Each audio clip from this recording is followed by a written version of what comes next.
Stage 1 continue करते हुए आज हमारे पास यूपीएससी सिविल सर्विसेज एक 2015 के पॉलिटी के क्वेश्चन है और हमारा ऑब्जेक्टिव है to meet the demand, to get the demand and meet the demand. Basically अगर आप डिमांड नहीं मीट करते हो तो आप चाहे जितना लिख लो, you are not going to get marks. And afterward हमारा ऑब्जेक्टिव है कि सारे पार्ट्स को अच्छे से एड्रेस करते हुए एक इंट्रोडक्शन लिखना जो कि हमारा रिप्रेजेंटेटिव है, क्योंकि इंट्रोडक्शन पढ़ के ही एग्जामिनर नंबर कितना देना है लगभग तय हो जाता है। एंड लास्टली एक फ्रेमवर्क बनाना जिससे हम टाइमली सारे पार्ट्स के साथ जस्टिस करते हुए वर्ड लिमिट में आंसर लिख पाए। So that our stage 1 and without delay let's get into the questions. So पहला क्वेश्चन है, khap panchayat have been in the news for functioning as extra constitutional authorities often delivering pronouncement amounts to human right violations. तो इन्होंने एक पूरा एक statement दे दिया या एक फैक्ट बताया है, इसको आपको जस्टिफाई करना होगा। कॉन्टेक्स्ट जस्टिफिकेशन जो है ये आपको देना है, इस चीज़ को इंट्रोडक्शन में इलस्ट्रेट करना है। देन हमारा है डिस्कस क्रिटिकली, ठीक है, क्रिटिकली डिस्कस करना है the action taken by legislative, executive and judiciary to set things right in this regard. तो यहाँ पे mostly I am very much sure कि लोग डिस्कस करेंगे, क्रिटिकलिटी गायब हो जाएगी and you will just see in this answer too. अगर आपको समझ में आता है ये क्वेश्चन तो please do write this question because I am quite sure कि गिवन द प्रोबेबिलिटी कि आपके आंसर जो क्रिटिकली आपने सोचे हैं they are going to be miss means आप मिस कर दोगे इसमें क्या क्रिटिकल भी होता। सो विदाउट एनीथिंग चलो इंट्रोडक्शन देखते हैं। Khap panchayat are informal village council, ठीक है आप कह सकते हो एक तरह से, बट रादर देन आप इनको ग्रुप्स बोलो बेहतर होगा। Whose leaders are head of village, जरूरी नहीं है। Of particular caste acting as watchdog to maintain their caste rules, ये स्पेसिफिक आपने बात कर दी है। It does not meet the like जो पूरा खाप पंचायत का कॉन्सेप्ट है उसको इन कैप्चर नहीं करता। आपने बहुत स्पेसिफिक चीज़ बात कर दी, इसलिए ब्रॉड डेफिनेशन दिया करो ऐसी चीज़ों में। दूसरा इंट्रोडक्शन एक बार देख लेते हैं। खाप पंचायत आर कास्ट और कम्युनिटी ग्रुप, ये इतना ठीक है, that's good. Found in rural area और पंजाब हरियाणा, ठीक है। These are infamous for imposing harsh punishment, supporting honor killing, and sometimes force people to commit suicide, which is violation of human right. आपने justify करने की तो कोशिश की है बट वर्डिंग जो है ये थोड़ा सा ऑफ लिमिट हो गई है। तो try to maintain somewhat reasonable words. आप generally you want find this thing what you are saying कि force people to commit suicide. अब जापानीज सेपोकू तो है नहीं कि आप you can force, so this is not the case. Supporting हाँ होते हैं incident but they are not often, like news भी नहीं रिपोर्ट करते हैं। और इसके लिए एक स्टैंडर्ड है कि आप कभी भी ब्रीफिंग सुनते हो ना, IAS IPS जितने भी केसेस होते हैं तो like see their words, they are very cautious and representative of state. तो थोड़ा सा आप वो एलिमेंट लाने की कोशिश करो तो अच्छा होगा। आप दोनों ही लोगों ने थोड़ा सा गड़बड़ कर दिया है आई थिंक इंट्रोडक्शन में। To stop this in human practice legislative, ये स्टेप ठीक है, कनेक्शन ठीक है, यहाँ पे इंटेंशन भी ठीक है, दोनों का आई थिंक अप्रोच भी सही है। इन्होंने डेफिनेटिव अप्रोच लिया है बट आई सेड कि आपको कॉन्टेक्स्ट को जस्टिफाई करना होगा। और कॉन्टेक्स्ट में हमें क्या चीज़ें जस्टिफाई करनी है, फर्स्ट की है क्या, एक लाइन का आप जिस इन्होंने लिखा है इतना काफ़ी है कि होते क्या है, ठीक है। देन आपको ये चीज़ जस्टिफाई करना है, functioning as extra constitutional authorities, ठीक है। तो आप इस चीज़ को कैसे आप डील कर सकते हो, you can say like khap panchayat are caste और clan community based group which are self-proclaimed entities with legislative, executive, and judicial power, delivering pronouncement violative of human right, for example। तो आप इसमें चीज़ें लिख सकते हो। फिर से रिपीट करता हूँ इस इंट्रोडक्शन को कि khap panchayat are caste clan community based group which are self-proclaimed entities with legislative, executive and judicial power delivering pronouncement amounting to human right violation। तो आप इस पूरे के साथ जस्टिस कर दिया आपने, इस पूरे स्टेटमेंट के साथ आप एग्जाम्पल भी दे दिए, ठीक है।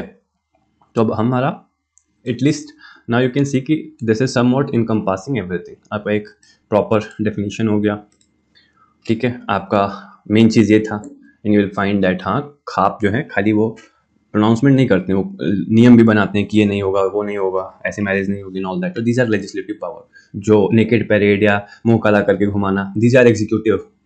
एंड जो प्रोनाउंसमेंट देते हैं कि ये शादी रद्द की जाती है, ऑल दैट, तो ये हो गया आपका जुडिशियल। तो तीनों तरह की अथॉरिटी अपने आप में ये लोग रखते हैं।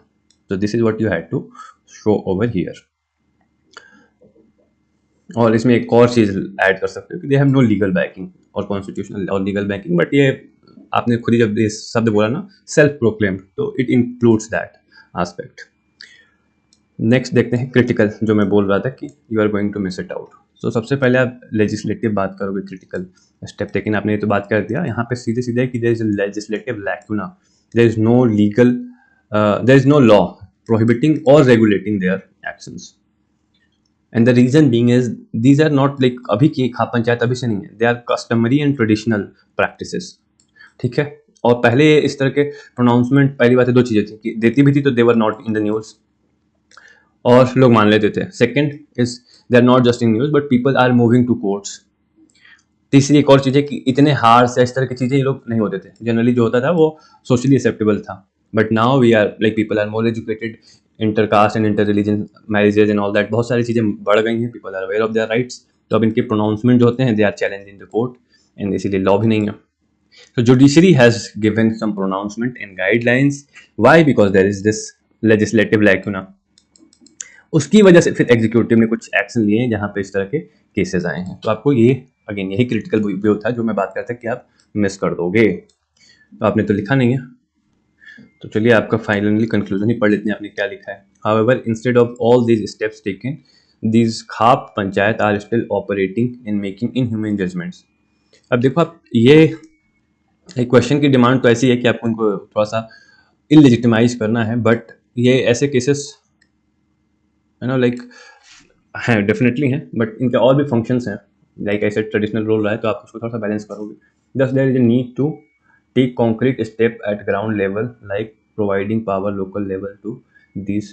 देखो दो चीज़ें हैं ना यहाँ पे, या तो आप कोई कानून लेके आओ, बट कानून ऑलरेडी जो है वो है PRIs पे, पंचायती राज इंस्टीट्यूशन पे, ग्राम सभा पे है। बट ग्राम सभा में समस्या ये होती है कि वो छोटे लेवल पे होते हैं, 2 या 2 से ज़्यादा गांव के लिए। तो आप एट बेस्ट बोल सकते हो कि कोई कमेटी कॉन्स्टिट्यूट करो, या फिर जो है ओवर आर्किंग रेगुलेशन या प्रोहिबिशन लेके आओ कानूनी तौर पे।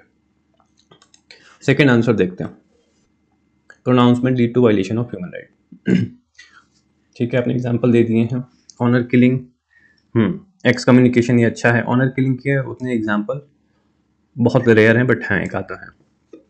फोर्स्ड मैरिज है, सोशल बाइकॉट है, ये भी बहुत रेयर है, एक आध दो कहीं पे। तो इतने रेयर चीज़ों को मत लिखिए। जो है बहुत ज़्यादा जो फेमस है वो है आपका मुंह काला करके या naked parade, blackening of face in naked parade, सबसे ज़्यादा ये है। ठीक है, beating of people, openly beating. ठीक है, तो ये चीज़ें बहुत है। Such judgement lead to violation of, आपने तो ऊपर खुद ही लिख रखा है तो क्यों रिपीट कर रहे हो भाई। ठीक है, critical discussion of action taken by legislative and executive action despite PRIs। देखो मैंने बोला था ना, अगर आपको नहीं मालूम है तो आप कुछ न कुछ खिचड़ी पकाओगे। This is like your step by step. Legislative lacuna है, केस गया है जुडिशरी सुप्रीम कोर्ट के पास, सुप्रीम कोर्ट ने डायरेक्टिव दिए हैं। ठीक है, डायरेक्टिव मीन्स गाइडलाइंस। तो उसमें से क्या है, जब भी हम करते हैं ना जुडिशियल एक्टिविज्म, तो these guidelines have somewhat legislative power, है ना, उसको इम्प्लीमेंट करना है। इस गाइडलाइन को फिर फॉलो करते हुए ये जुडिशरी हो गया, ये लेजिस्लेटिव है, यहाँ पे लैकुना है, इन्होंने कुछ नहीं कर रखा है। तो इन गाइडलाइंस के थ्रू जो एग्जीक्यूटिव है, परमानेंट एग्जीक्यूटिव है ना, तो यहाँ पे जो DM होता है उसके पास, या फिर अगर रीजनल है तो SP को डायरेक्टिव्स हैं कि आप इसके लिए इमीडिएट एक्शन लोगे, अगर ऐसा कुछ आता है तो आप डिस्बैंड करोगे। तो जो भी चीज़ें हैं ये यहाँ पे इस लेवल पे काम कर रहे हैं, डिस्ट्रिक्ट टू सब डिस्ट्रिक्ट, जो सब SDM बोलते हैं ना, सब डिविजनल मैजिस्ट्रेट, तो ऐसे लेवल पे काम कर रहे हैं। This is what it is. Recommendation of law commission, prohibition of unlawful assembly bill, protection. हाँ, ये आप अच्छा है, दिस इज वेरी गुड। इस तरह की चीज़ें आप अगर ला सकते हो तो very good. As no action has been taken so far. ठीक है, judiciary supreme court judgement like Lata Singh, बहुत अच्छा। अब इसको भाई, इसको आपको सुपर हीरो बनाना है। अगर आपको केस याद है ना, तो मेक इट कि एग्जामिनर बस देख पाए, this is your hero will fetch you marks. तो ऐसी चीज़ों को ऐसे छुपा के नहीं रखना है। जुडिशरी डालो, दिन बड़ा सा एक ऐसे ब्रैकेट बना के case, right to marriage, right to choice of under. अब आप बना तो दिए, बट ये नहीं, एक there was case in that they declared illegal khaps को सुप्रीम कोर्ट ने इलीगल इंस्टीट्यूशन करार दिया था, घोषित किया था। तो वो अगर आपको जजमेंट याद है किसी जजमेंट में तो आप वो लिख सकते हो। I have that in my notes but I have to refer that. वो PDF जब फाइनल हम करेंगे, फिलहाल क्वेश्चन तो नहीं आ रहे खाप पे, but still I provide that in the judgment. However, no such action at concrete level has been taken and these informal panchayat are still operating. Thus passing of, देखो इसमें एक और क्रिटिकल व्यू है ना कि the people who are involved ना local, they it's these institution have somewhat their mandate, not formal but informal उनका involvement और agreement होता है, that's why they are working, that's why they are powerful। ठीक है, तो ये है कि आप इंश्योर कर सकते हो कि इनका एक प्रोहिबिशन एंड रेगुलेशन कर सकते हो। इनके जजमेंट्स या जो भी चीज़ें आ रही हैं उसको चेक करने के लिए कुछ इंस्टीट्यूशन या PRIs को भी जो भी है आप एक अथॉरिटी डेजिग्नेट कर सकते हो। तो that could be your way forward. ठीक है, नेक्स्ट क्वेश्चन देखते हैं। Resorting to ordinance has always raised concern on violation of the spirit eligibility. थोड़ा सा और ये ऑफ के बाद ये सही नहीं है, थोड़ा सा ये और प्रैक्टिस करिए। Separation of powers doctrine, separation of powers. Okay, यहाँ पे पढ़ते हैं। Resorting to ordinance has always raised concern on violation of spirit of separation of power doctrine. Okay, सीधी सी इन्होंने बात कर दी। While nothing, the rationales justifying the power to promulgate ordinance analyze while nothing। ठीक है, तो हमें ये करना है कि एक तो इसको जस्टिफाई करना है, रैशनल को। कौन से रैशनल को? Promulgate ordinance. तो सीधा सीधा आपका 123 और 213 में है। यहाँ प्रेसिडेंट को है, यहाँ पे गवर्नर को है पावर टू प्रोमलगेट ऑर्डिनेंस। आपको ये आर्टिकल तुरंत याद होने चाहिए, दोनों लिख दो, अच्छी बात है। और इन्होंने खुद ही दे रखा है कि किन केसेस में इनको ऑर्डिनेंस प्रोमलगेट करना है, आपने लिख रखा है, अच्छी बात है, यूज किया है तो और अच्छी बात होगी भाई। ठीक है, analyse whether the decision of supreme court on the issue have further facilitated resorting to this power. Should the power to promulgate ordinance be repealed? नहीं भैया, ये नहीं करना है, ये ऑप्शन नहीं है आपके पास, ये नहीं कर सकते, है ना। उसका रैशनल ही इतना पावरफुल है कि this is not an option that you have, should be aware of this thing. ठीक है, जब यहाँ पे लिखे हो, अच्छा हो सकता है आपने प्रेसिडेंट के टर्म में किया भाई, ऑफ कॉन्स्टिट्यूशन। अब यही चीज़ है ना कि यहाँ पे ये करके 213 भी लिख देते कि प्रोवाइड इंडियन कॉन्स्टिट्यूशन या आर्टिकल ये of constitution provide president and governor यहाँ पे लिख देते हैं respectively to promulgate ordinances in the following conditions. ठीक है, यहाँ पे आपको क्या करना था, पहले ये चीज़ दिया हुआ ना, ये रिजॉर्टिंग टू। ठीक है, आप देखने में आपने पहले तो आई थिंक ऑर्डिनेंस को जस्टिफाई कर दिया, देन आप सीधे आ गए कि following conditions when at least one house in case of unforeseen and immediate action is necessary. Okay, ordinance lead to violation of spirit of separation of power। अब देखो यहाँ पे ऑर्डर इधर उधर हो गया है ना, कैसे?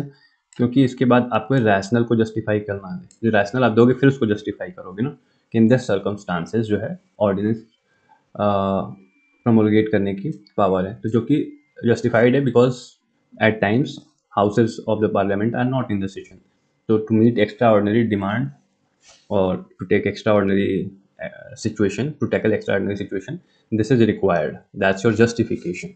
आपने स्टार्टिंग में इधर उधर हाउस पाउच कर दिया तो गड़बड़ हो जाएगा। देन आपका फर्स्ट, सेकेंड, थर्ड एनालाइज, ठीक है, फोर्थ, इसमें 4 आपके पार्ट हैं। अगर आपने आइडेंटिफाई जो कि नहीं किया है तो गड़बड़ होना तय था। यहाँ पे देखते हैं इन्होंने क्या अपना लिखा, इन्होंने किया तो है पहला, ओके ठीक है, आपने इसी में डाल दिया है, दैट विल ऑल्सो डू अगर आप सही से जस्टिस कर पाते हो तो। 3 part, provide for promulgation of ordinance by president and governor at union and state level respectively. ठीक है, बहुत अच्छा इंट्रोडक्शन कह सकते हैं आप इसको। Executive provokes ordinance making power when both houses और either is not in session and पहले, ठीक है, circumstances occur where executive thinks it is necessary to take action without waiting for house to assemble, example during pandemic amendment. ये आपने चीज़ किया है, but again format में page बचाने के चक्कर में you have to practice, and when you are practising do it with utmost sincerity. ये रफ और पैच वर्क मत करो, क्योंकि यही आपकी हैबिट बन जाती है। And if you think you can forsake your habit in the examination hall, then you have Gravely mistaken. So do not repeat this kind of mistakes, make good habits. आपकी habit exam hall में नहीं जाएंगी। So, जब भी ऐसे आपको अच्छी चीज मिले उनको फ्लैश करना, you have to highlight them. These are like number fetching, this thing will not be there in most of the candidates copy. आपने बगल में देख लिया है, so this is very much justifying. तो इसको अच्छे से कैपिटलाइज करिए, ठीक है। इतना भी काफी था कि पैंडेमिक अमेंडमेंट जो था वो हम लेके आए थे।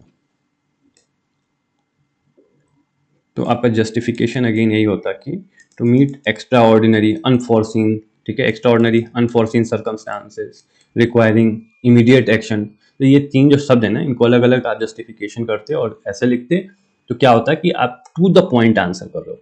ये इसमें कहीं से कोई कमी नहीं है, but this leads to wastage of words.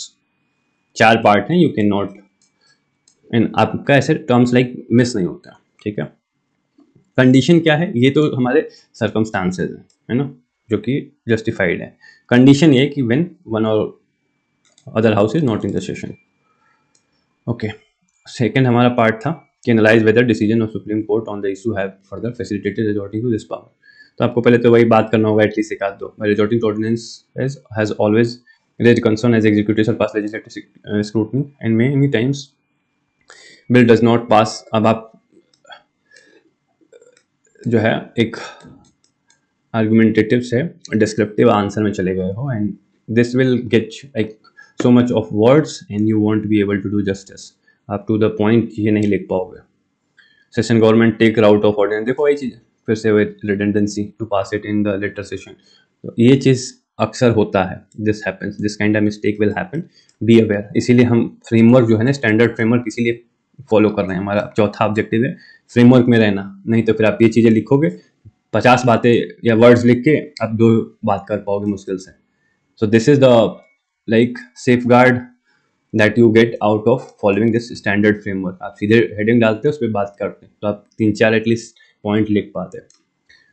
देशी वादवा, कृष्ण कुमार सिंह, इतना जरूरी नहीं, सीधे कृष्ण कुमार केस लिखो, don't waste a single word. जैसे यहाँ केस लिखा है वैसे ये केस हैज ऑब्जर्व दैट। देखो इससे पहले एक और था आई थिंक, जिसमें इन्होंने बोला था कि हाँ ये ठीक है। Like there are 5 overall cases in previous, I think forgetting the name, but in that Supreme Court it was a case of 60s or 70s where Supreme Court held that कि executive is right in its power and authority to promulgate ordinances.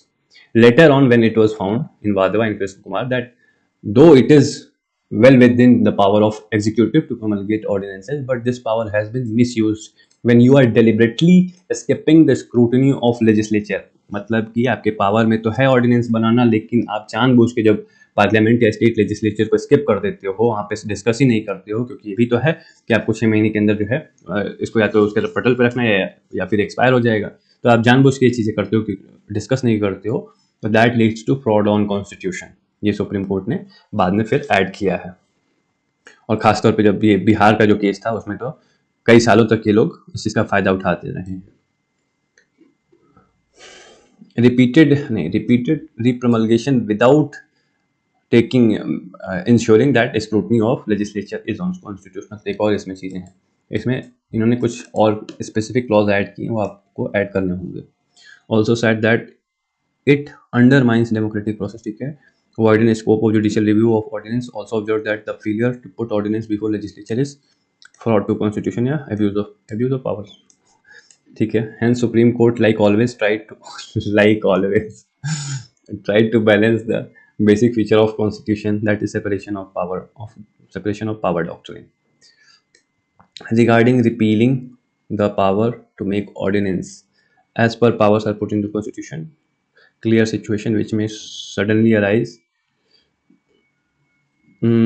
अब दोनों में से किसी ने भी questions के साथ, इस क्वेश्चन के साथ जस्टिस नहीं किया है, कुछ ना कुछ आपका पार्ट छूट गया है, ठीक है। और कहीं कहीं पे हुआ यह है कि जो पार्ट्स हैं उसमें, जैसे फर्स्ट पार्ट है उसमें आपको सेपरेशन ऑफ पावर दिखाना था, है ना, वो या तो रह गया है, या फिर आप ऊपर नीचे किसी पार्ट में ज़्यादा लिख दियो, किसी में कम लिख दियो, तो दिस हैज़ हैपेंड। तो क्लियरली डिमार्केट करिए, एंड जो एक आता है ना इफेक्टिव एंड ऑर्डरली एक्सप्रेशन, तो ऑर्डरली तो यहाँ पे डेफिनेटली गया है, ऑर्डरली नहीं है चीज़ें। Power of ordinance promulgation should be repealed, no required to meet in the case, yes, नहीं सर, इसको रिपील नहीं करना है, you can not repeal this power, I have told you. तो आपका मैं बताता हूँ कि आपका क्या अप्रोच होना चाहिए, ठीक है। तो आप सीधे सीधे ऑर्डिनेंस पे बात करते हैं ना, कि है क्या, कैसे violate of separation of power doctrine को करता है, इतना, ठीक है। देन आपका जो इंट्रोडक्शन होता है इस पे बात करता है, फिर है जस्टिफिकेशन, सीधे हेडिंग पड़ती, rational justifying the power to promulgate, तो रैशनल जस्टिफाइंग, इतना हेडिंग इंडिकेटिव हो जाता, ठीक है, इस चीज़ का। तो उसमें आप 2-3 एटलीस्ट 3 तो हैं, प्लस एक कॉन्टेक्स्ट दे देते, तो आपका ये पार्ट हो जाता है। देन आपका है analyse whether decision of supreme Court, तो डिसीजन ऑफ सुप्रीम कोर्ट इतनी हेडिंग में चल जाती है, बट अगर आप पूरा जो नीचे लिखे हो वो भी बेहतर है। देन आप इस पर 3 केसेस में आपको 2 केसेस जो डिफरेंटिंग नेचर के हैं, जैसे कि एक में जिसमें सुप्रीम कोर्ट ने हेल्ड किया है, दोनों ही कॉपीज में वो केस नहीं है, and again I have to look back कि वो कौन सा केस है जहां सुप्रीम कोर्ट ने होल्ड किया था the power to promulgate ordinance. उसके बाद जो है लास्ट में तो रिसेंट केसेज हैं, वादवा तो 80 का है, बट कृष्ण कुमार तो आई थिंक 2019 के आसपास का केस है, तो वो आप दिखाओगे। फिर उसके बाद आप एक कमेंट करोगे, लास्टली क्या पूछ रहा है कि फर्दर फैसिलिटेटेड रिजॉर्टिंग टू, तो नहीं, सुप्रीम कोर्ट ने ऐसे फैसिलिटेट जो फर्स्ट केस किया था तो वो तो आप कहोगे कि हाँ, but later on it has put restriction on power, ठीक है। तो ये आपको दिखाना पड़ेगा। Lastly should the power to promulgate ordinance be repealed, तो यहाँ पे सीधे सीधे कि it is an extraordinary instrument to deal with extra ordinary situation.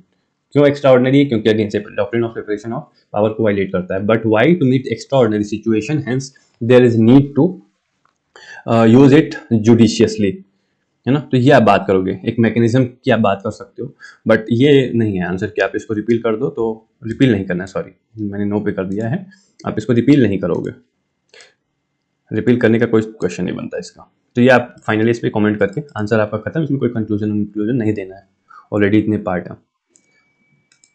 और तो आई थिंक हो गया है, इससे आपको आई थिंक समझ में आ जाना चाहिए। नेक्स्ट क्वेश्चन देखते हैं।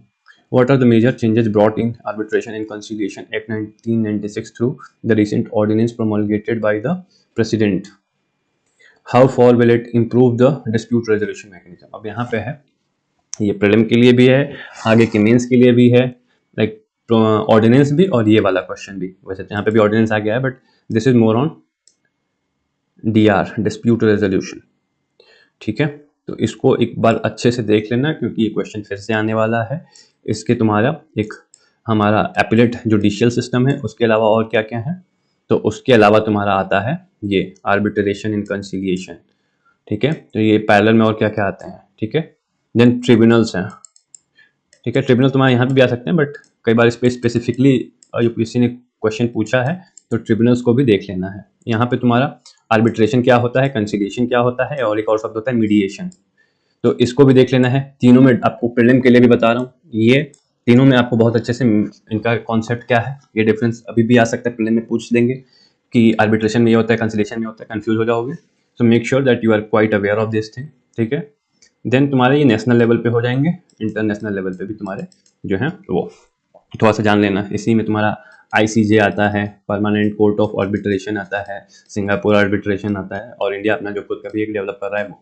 इससे रिलेटेड और क्या चीज़ें हैं, इससे related I think Krishna something committee, एक कमिटी है जिन्होंने डाटा प्राइवेसी पे भी जो बोला था, BL Krishna I think something, तो ये कमेटी हो गई। देन आपका एक और है शाह कमेटी, उन्होंने भी बात किया है।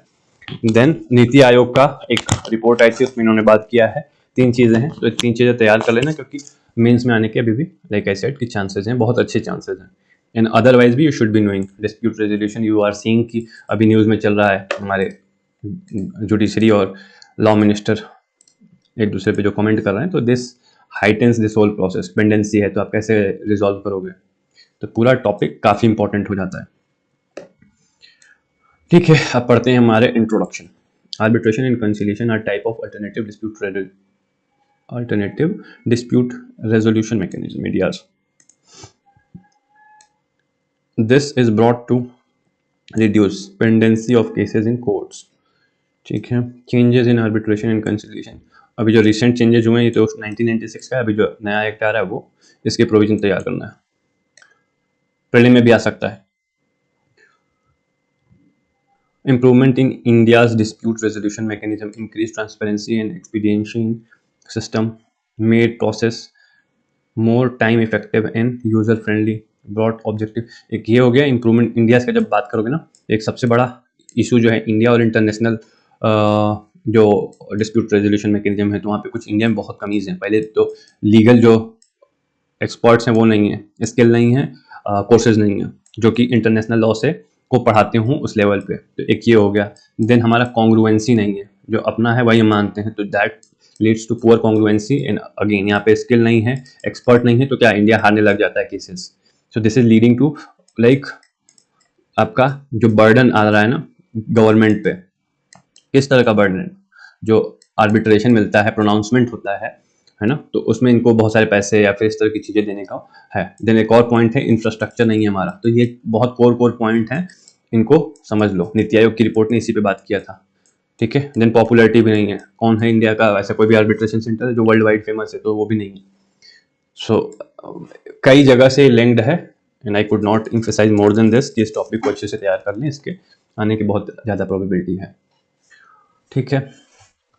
Made process more time effective and user friendly, brought objectivity in provisions। ठीक है। Then these changes along with proper awareness and effective implementation will bring improvement in dispute resolution mechanism and desired goals। Again खत्म हो गया तो इसको फिर से लाना पड़ा, तो चीज़ें ठीक है, बट उस हिसाब से लाइक पुराने के हिसाब से आंसर ठीक है। ये इसका कोई रिलेवेंस नहीं है। ठीक है। This is not required. आपने लास्ट में क्या कंक्लूजन लिखा था, this power to is to meet unforeseen condition, so it is a need to amend constitution to put numerative limit. अब ये भी कहीं पे किसी ने न्यूमरेटिव लिमिट नहीं बात कही है। जो सुप्रीम कोर्ट का जजमेंट है ना कि आपको इतने टाइम पे दिखाना है, अगर नहीं है तो बहुत अनफोर्सिंग केस में ही आप रिप्रमलगेट करोगे और जस्टिफिकेशन देना होगा कि why you did not produce on the house floor. आपने हाउस के पटल पर ये ऑर्डिनेंस क्यों नहीं रखा है, सुप्रीम कोर्ट की गाइडलाइंस है, ये एक बार देख लेंगे। आपका आंसर देखते हैं यहाँ पे आर्बिट्रेशन वाले में, contents law related to arbitration. अब ये क्या क्या आप कह गए भाई, देखो इसका क्या मतलब निकल के आता है। It is hollow statement. खुद ही जब नाम बोल रहा है आर्बिट्रेशन एंड कंसिलिएशन, तो आप क्या कह रहे हो कि लॉ रिलेटेड टू आर्बिट्रेशन। इससे ज्यादा हॉलो तो है कि आम खा लो एक्ट जो है आम से डील करता है, ये क्या मतलब है भाई। So don't do this kind of hollow superficial exhibition. खुद को समझ में आ जाएगा ये पढ़ने के बाद। As it provide international commercial arbitration, domestic arbitration and enforcement of. तो यही अभी इससे पहले पेज में यही बताया कि आपको फिर यही नहीं मालूम है कि आर्बिट्रेशन क्या है, कंसिलिएशन क्या है, मीडिएशन क्या है। ठीक है। तो do prepare this topic. Next है major challenges made by recent ordinance, appointment of arbitration, time period हम है, एप्लीकेबिलिटी सर्टेन इंटरिम ऑर्डर। हाँ, ये आपका लेजिटिमेट अच्छा पॉइंट है, ये अच्छा पॉइंट है। Then fast track procedure. तो इसमें इशू ये हुआ था ना कि दो देवर मेकिंग प्रोनाउंसमेंट या जजमेंट दे रहे थे, जजमेंट तो नहीं बोलते हैं इनके, डिक्री को आई थिंक अवार्ड होता है, अवार्ड शब्द यूज करते हैं, डिक्री नहीं बोलते हैं। Decree can be pass only through judicial authorities. तो ये अवार्ड देते हैं, बट इनके अवार्ड को तुरंत लाइक इंडियन कोर्ट में, लाइक हायर कोर्ट में जाके लोग चैलेंज कर देते हैं। तो this leads to further overburdening of like judicial system rather than जो हमारा था कि सॉल्व करेगा। तो ये समस्या भी बनी हुई है कि आप अवार्ड दे रहे हो, फिर हो क्या रहा है, ये हमारा खुद जुडिशियल सिस्टम में यही आ जा रहा है, तो इसका क्या फायदा हुआ। This was the whole issue. Then it will improve India dispute resolution, ये हमारा एक्सपेक्टेड था, बट एक्चुअली ये और ज़्यादा बढ़ा दिया। कैन रिड्यूस पेंडेंसी, हाँ ये बढ़िया, कैन रिड्यूस, विल नहीं। या expected to reduce fast dispute. तो ये देखो क्या क्या फ़ायदे हो सकते थे ना, तो ये बिल्कुल ही सही है।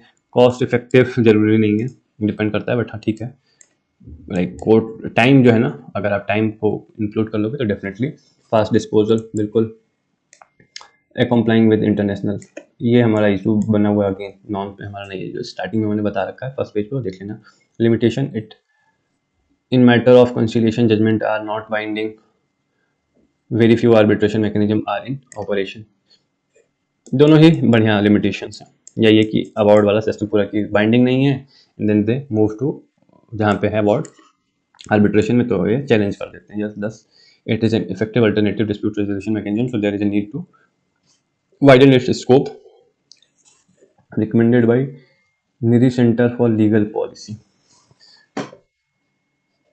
आई वुडेंट से कि ऐसी चीज़ों को आप कर सकते हो, don't, I wouldn't advise you कि निधि सेंटर या ऐसे किसी पॉलिसी का रिकमेंडेशन आप डालोगे। कोई कमिटी है, गवर्नमेंट बॉडी का रिकमेंडेशन है, लॉ कमीशन है, ऐसा कुछ है तो आप डालो। दिस इज लाइक कुछ लोग आपको कहेंगे, but I would not advise you to put this kind of. आप इसकी जगह पे सीधे सीधे एक्सपर्ट बॉडीज लिख देते हैं कि हैव एडवाइस या suggested to widening of scope, simple. तो इन चीज़ों की जगह पे आप यही लिखते हो, एक्सपर्ट बॉडीज या एक्सपर्ट एजेंसीज, ठीक है। तो ये शब्द यूज किया करो, दैट्स बेटर। तो दैट कंक्लूड्स, आई होप कि इससे जो चीज़ें हैं आप तैयार कर लो, and will see you in the next one. अगर इसमें कुछ रह गया हो तो will see during our discussions. See you in the next one.